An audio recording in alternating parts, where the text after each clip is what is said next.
என்ன பேசிட்டேன்னு சொல்லுங்க. நீங்க ஏதோ ஒரு பெண்ணை அப்படியே தூக்கிட்டு போய் நான் வன்புணர்வு செஞ்சு கதற அப்படியே வன்புணர்வு செஞ்சு விட்ட மாதிரி நீங்க பண்ணிக்கிட்டு இருக்கீங்க. ஒரு நடிகை இவ்வளவு காலம் இருந்து அது தெருவா ஒவ்வொரு தடவையும் என்ன அசிங்கப்படுத்திருக்கும் போது நீங்க எல்லாம் அதை ரசிச்சுட்டு தானே இருந்தீங்க. ஒரு தடவை கூட நீங்க கேள்வி கேட்கல என்னதான் உங்க பிரச்சனைன்ட்டு. திருமணம் ஆயிடுச்சு, குழந்தைகள் ஆயிடுச்சு, இவ்வளவு பெரிய மக்கள் முன்னாடி தினம் பேச்சுக்க ஒரு மகனை ஒவ்வொரு மக்களுக்கு பிரச்சனைகளும் நிக்கிறவன நீ இப்படி தினம் கவலைப்படுத்திருக்கீங்க யாரும் கேட்கல. நீ விரும்பி தானே நீங்க உற வச்சுக்கிட்டீங்க. அப்புறம் எங்க அதுக்கு என்ன பிரச்சனை? அதில் பிடிக்கல, பிரிஞ்சு போயிட்டீங்க. 15 வருஷம் ஆயிடுச்சு, எனக்கு கல்யாணம் ஆகியே 14 வருஷம் ஆயிடுச்சு. இதை யாரும் கேள்வி கேட்க மாட்டீங்க. உங்களுக்கு இதுல முகம் சுளிக்க வந்துருது. அந்த முகத்தை ஒரு தடவை காட்டுங்க, எப்படி இருக்குன்னு பார்ப்போம். அப்ப 15 வருஷமா என்னை பழி போட்டு அவமானப்படுத்துறீங்க. கோதரி திங்கிரியல எல்லாரும் என்னை என் குடும்பத்தை, என் பிள்ளைகளை, என் மயன் பெரியவனுக்கெல்லாம் நல்லா விவரம் தெரிஞ்சிருச்சு. இதெல்லாம் அவன் பார்த்தானா, அவன் நண்பர்கள் பார்த்தா என்ன ஆவாங்க? அதுல உங்களுக்கு முகம் சுளிக்க மாட்டேங்குது. கேவலப்படுற அவமானப்படுறவன் சீமானவன் குடும்பம், அவன் பிள்ளைகள்னா என்னை சுத்தி நிக்கிற இந்த என் மகன் நிக்கிறா, இவன் என்ன நினைப்பா என்னைய? அதெல்லாம் உங்களுக்கு அவமானமா இல்லையே, கேவலமா இல்லையே? அந்த முகத்தை ஒரு தடவை காட்டு பார்ப்போம் எப்படி இருக்குன்னு. அதே என்னைய சொல்லும் போது சிரிக்குது முகம், நாங்க என் ஆதங்கத்தை சொல்லும் போது அப்படி சுளிக்குது. என்னையா உனக்கு வந்துருச்சு? இந்த திமுக இருக்க ஒரு தலைவன் இத பத்தி பேச தகுதியோட இருக்குன்னு சொல்றான். ஒருத்தன் சொல்றா பாப்போம். ஒரு தலைவன் பாலியல் குற்ற வழக்கு, என்னையா குற்ற வழக்கு? என்ன பாலியல் குற்றம் நிரூபிக்கப்பட்டிருக்கா? விரும்பி உற வச்சுக்கிட்டு போனவ அவ. சேட்டை பண்ணிட்டு அலையக்கூடாது. முகம் சொல்லிச்சா சுழிச்சுக்கிட்டு எனக்கு என்ன? எவன் சொல்றான்? காலங்காலம் அதை பேச்சு இருக்கிறவன். இந்த திமுக அல்லக்கை பயில இந்த வாடகை வாய் நாய் பேசிட்டு வேற பேசுவான். இரண்டு விதமா அதை பிரிச்சுக்கலாங்கன்னா, காவல்துறையினுடைய நடவடிக்கை அண்ணன் சீமான் அவர்களை பொறுத்தவரை அந்த வீட்டுல ஒட்டினது, அந்த சம்மன்ஸ் ஒட்டினது, அதெல்லாம் நடந்து கொண்ட விதம் ஏற்புடையது அல்ல. ஏன்னா ஒரு புகார் வந்திருக்கு, காவல்துறை விசாரிக்கணும். புகார் வந்திருக்கு, சீமான் அவர்கள் ஒத்துழைக்கணும். அது எந்த மாற்று கருத்து இல்லைங்கன்னா. புகார் வந்திருக்கு, விசாரித்த பிறகு சார்ஜ் ஷீட் போடணும். அதெல்லாம் காவல்துறைக்கு முழு அதிகாரம் இருக்கு.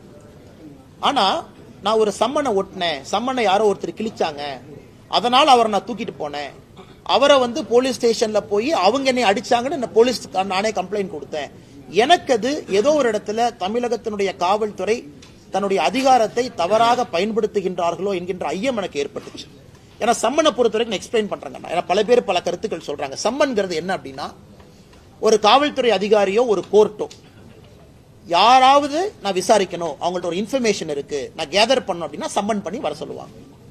நீங்கள் நானும் தொடர்ச்சியா அந்த சம்மனுக்கு போகல, முதல் சம்மன் கொடுப்பாங்க போகல, இரண்டாவது சம்மன் கொடுப்பாங்க போகலன்னா அது கோர்ட் மூலமாக வாரண்டா மாறும், அது பிடி வாரண்டாக மாறும். அப்ப கண்டிப்பா போடணும்.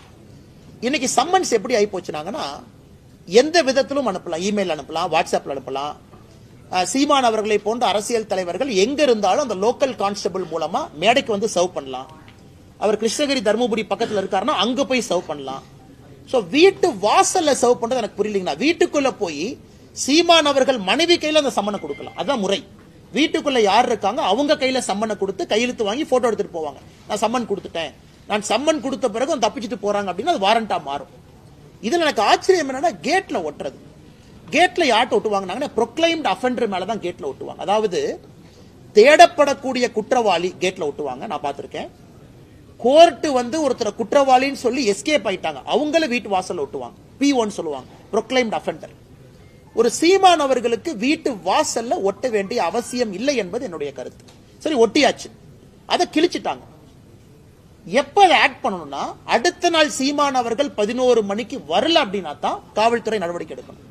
ஏன்னா நான் வீட்டுக்கு வந்தேன், நான் சம்மன் ஒட்டிட்டேன், காலைல 11 மணிக்கு வரணும்னு நான் சொல்லியிருக்கேன், நீ சம்மனை கிழிச்ச என்னமோ பண்ணிட்ட, அப்ப கிழிச்சாளுக்கு தெரியும் 11 மணின்னு. அப்ப நீ சீமான் அவர்கள்ட்டயோ அவங்க துணைவியாருக்கோ அவங்க நண்பர்களுக்கோ சொல்லியிருக்கணும். அடுத்த நாள் 11 மணிக்கு வரல அப்படின்னா நடவடிக்கை. அப்புறம் அவங்க இன்ஃபர்மேஷனை பார்த்து தானே கிழிச்சிருப்பாங்க. அதனால எனக்கு காவல்துறை நடந்து கொண்ட விதம், பத்திரிகையாளர்கள்ட்ட காவல்துறை நடந்து கொண்ட விதம், ஏன்னா யாரோ ஒருத்தர் அந்த பாதுகாவலர் ஒரு கன் எடுக்கிறார், நானும் பார்த்தேன், எக்ஸ் சர்வீஸ் மேன் கன் எடுக்கிறாங்க, அதை பத்திரிகை நண்பர்கள் நீங்களும் படம் பிடிக்க போறீங்க, அங்கெல்லாம் தேவையில்லாத பல விஷயங்கள். அதனால் தமிழகத்தினுடைய டிஜிபி முதலமைச்சர் அவர்கள் சீமான் அவர்கள் மீது நடவடிக்கை எடுக்கணுமா, ஆதாரப்பூர்வமா அதை எடுத்துக்கங்க. ஏன்னா அவரும் தனி மனிதன் தான். விசாரணை பண்ணணுமா, அவருக்கு எந்த எக்ஸம்ஷன் கிடையாது, அவரு விசாரணைக்கு போகணும், எல்லாம் ஓகே. நடந்து கொண்ட விதம் எனக்கு ஏற்புடையதா இல்லைங்கண்ணா. சாமானிய மனிதனுக்கும் இது நடந்தால் என்ன ஆகுங்கிறத நான் பார்ப்பேன். சீமான் அவர்கள் இந்த விஷயத்தை பத்தி என்ன பேசுறாங்க அதை பத்தி நான் கருத்து சொல்ல விரும்பல. அது காவல்துறை அவர்கள் விசாரணை எடுக்கணும், நடவடிக்கை பண்ணணும், தப்பு நடந்திருந்தா நியாயம் கொடுக்கணும், அது வேறங்கண்ணா. நான் முதல்ல இருந்து அந்த பாயிண்ட்டுக்குள்ளேயே போலீங்கண்ணா. நான் காவல்துறை இந்த சம்மன் விஷயத்துல நடந்து கொண்ட விதத்தை மட்டும்தான் நான் பேசுறேன். இரண்டாவது, ஒரு காவல்துறையை பொறுத்தவரை என்னை தடுக்கிறாங்க வர்றாங்க, நம்ம புரிஞ்சுக்கணும்னா ஒரு போலீஸ் ஸ்டேஷன் வந்து ஒரு 500, 1000, 2000 கணக்கான தொண்டர்கள் வர்றாங்கன்னா அவங்களையெல்லாம் வச்சு ஒரு போலீஸ் ஸ்டேஷன்ல வேலை பார்க்க முடியாதுங்கண்ணா. ஒரு காவல்துறைக்கு எல்லோரையும் தடுப்பதற்கான உரிமை இருக்கு. காரணம், லா அண்ட் ஆர்டர் அவங்க மெயின்டைன் பண்ணும். ரோட்டை மறிச்சு உட்காரலாம், லா அண்ட் ஆர்டர் கைவிட்டு போகலாம், எமோஷனல் கேடர்ஸ் இருப்பாங்க, பேரிகேட்ஸ் போடுவாங்க. அதை பத்தி எனக்கு கருத்து இல்லைங்கண்ணா. என்ன நடந்துச்சு, எவ்வளவு போலீஸ் டிப்ளாய் பண்ணியிருந்தாங்க, அதை பத்தி நான் சொன்னா தவறா போயிடும். அதே மாதிரி போலீஸ் ஸ்டேஷனுக்குள்ள ஒரு என்கொயரி பண்ணும்போது ஒரு என்கொயரி பிளேஸ் அது. கூட லாயர்ஸ் இருக்கலாம், சம்பந்தப்பட்ட நபர்கள் இருக்கலாம், கேஸுக்கு சம்பந்தப்பட்டவங்க இருக்கலாம். இல்ல நான் கூட ஒரு 10 பேர் போவேன், 20 பேர் போவேன், 30 பேர் போவேன், அது போலீஸ் ஸ்டேஷனா இருக்காது, வேற மாதிரி மாறிடுங்கண்ணா. அதை தடுப்பதற்கும் காவல்துறைக்கு உரிமை இருக்கு. ஆனா இந்த கேஸை பொறுத்த வரைக்கும் காவல்துறை ஆரம்பத்திலிருந்து கடைசி வரை நேர்மையாக நடந்துக்கிறாங்க அப்படிங்கறத நம்ம பார்க்க முடியும். அதை பொறுத்து அந்த கேஸே நேர்மையா நடக்குதான்னு சொல்ல முடியும். அதனால் காவல்துறை நேர்மையாக ஒளிவு மறைவு இல்லாம டிரான்ஸ்பரண்டா நடந்தாங்கன்னா நாளைக்கு எல்லோருக்கும் காவல்துறையின் மீது நம்பிக்கை வரும். காவல்துறை இன்று தன் வேலைகளை விட்டுவிட்டு, தன் வேலைகள்னா என்ன, சட்டம் ஒழுங்கை பாதுகாக்கிறது, கஞ்சா ஒழிக்கிறது, கள்ளச்சாராயத்தை ஒழிக்கிறது, இதுல எல்லாம் கவனம் செலுத்தாம அரசியல் கட்சி தலைவர்களை துன்புறுத்துவது, பொய் வழக்குகள் போடுவதில் கவனம் செலுத்திக் கொண்டிருக்கின்றார்கள். தமிழ்நாட்டில் கடந்த மாதத்தில் மட்டும் எத்தனையோ பெண்கள் பாலியல் வன்கொடுமைகளுக்கு ஆளாக்கியிருக்கின்றார்கள். 6 பேர் சேர்ந்து பலாத்காரம், 5 பேர், 3 பேர், கல்லூரிகள், பள்ளிகள், குழந்தைகள் 5 வயது 7 வயது. கேட்டா காவல்துறையில் இது தனிப்பட்ட சம்பவம், நாங்க அங்க போய் எப்படி இருக்க முடியும்னு ஒரு சொல்றது அசிங்கமா இருக்கு. அப்படி தமிழ்நாட்டில் ஒரு மனநிலையை உருவாக்கணும். இதை எவனா செஞ்சானா அவன் முடிஞ்சு போச்சுன்னு அர்த்தம். அந்த பயம் வரணும், அது காவல்துறை செய்யணும். இதை விட்டுட்டு எவனோ ஒருத்தன் கேஸ் பண்ணினாலும் அவனு மத்திய பிரதேச போய் தேடிட்டு வரான். ஒண்ணு இல்லாத கேஸ், அது ஒண்ணுமே இல்ல. இப்ப அன்னைக்கு எங்க கட்சிக்காரங்க ஒண்ணுமே இல்லாத கேஸ் மத்திய பிரதேசில எங்க உத்தரப்பிரதேச கோயிலுக்கு போனான். இங்க இருந்து ஒரு டீம், ஸ்பெஷல் டீம், அவனா தீவிரவாதியா? இருக்கிற வேலையை விட்டுட்டு 10 பேர் போய் ஸ்பெஷல் டீம் உருவாக்கி செலவு பண்ணி, லட்சக்கணக்கு செலவு பண்ணி உத்தரப்பிரதேச பிடிச்சிட்டு வந்து கைது பண்றாங்க. 3 நாள்ல வெளியில் வந்துட்டான். அது வேற கேஸ் இருந்தா தானே. இதை விட்டுட்டு இதெல்லாம் ஒரு பயம் ஒரு இல்லையே தமிழ்நாட்டில்.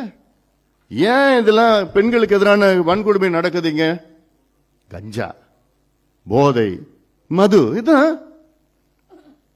நீங்க டிவியில போயிட்டு மக்களே உங்கள் தந்தையாக நான் சொல்கின்றேன், போதை பொருட்களை பயன்படுத்தாதீங்க சொன்னா போதுமா? கையெழுத்து போற நிலையில் நீங்க இருக்கீங்கல்ல, நீங்க கையெழுத்து போட வேண்டியதானே? காவல்துறை உங்க கிட்ட தானே இருக்கு. கஞ்சா ஒழிக்கிறதுக்கு எங்க கிட்ட 1 மாதம் கொடுங்க. காவல்துறை எங்க கிட்ட என் பொறுப்புல கொடுங்க 1 மாதம். ஒரு கஞ்சா போட்டலும் தமிழ்நாட்டில் இருக்காது, ஒரு போதைப் பொருள் போட்டலும் தமிழ்நாடு விற்க முடியாது. என்னால செய்ய முடியும், அந்த அதிகாரி என்கிட்ட இருந்ததுன்னா. மது குறைங்க, ஒழிங்க, கடையை மூடுங்க. கடை என்ன ஒரே நாள்ல நான் மூட சொல்லல. ஒரே நாள்ல மூடினா தமிழ்நாட்டு இளைஞர்கள் அவ்வளவுதான் போடுவான். அந்த லெவலுக்கு தான் நீங்க கொண்டு வந்துட்டீங்க தமிழ்நாடு இளைஞர்களை. இதுதான் திராவிட மாடல். மது இல்லாம இருக்க முடியாத தமிழ்நாட்டு இளைஞர்கள், இதுதான் திராவிட மாடல்.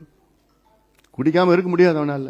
அது கொஞ்சம் கொஞ்சமா போட்டு ரீஹாபிலிட்டேஷன் சென்டர், மறுவாழ்வு மையங்கள் எல்லாம் போட்டு, இது நிறைய பிளான்ஸ்லாம் இருக்கு. இதுல நீங்க கான்சென்ட்ரேட் பண்ணணும். வேணா அந்த பயம் போயிடுச்சு. இந்த யார் வேணா இதை வேணா பண்ணிட்டு போயிடலாம்.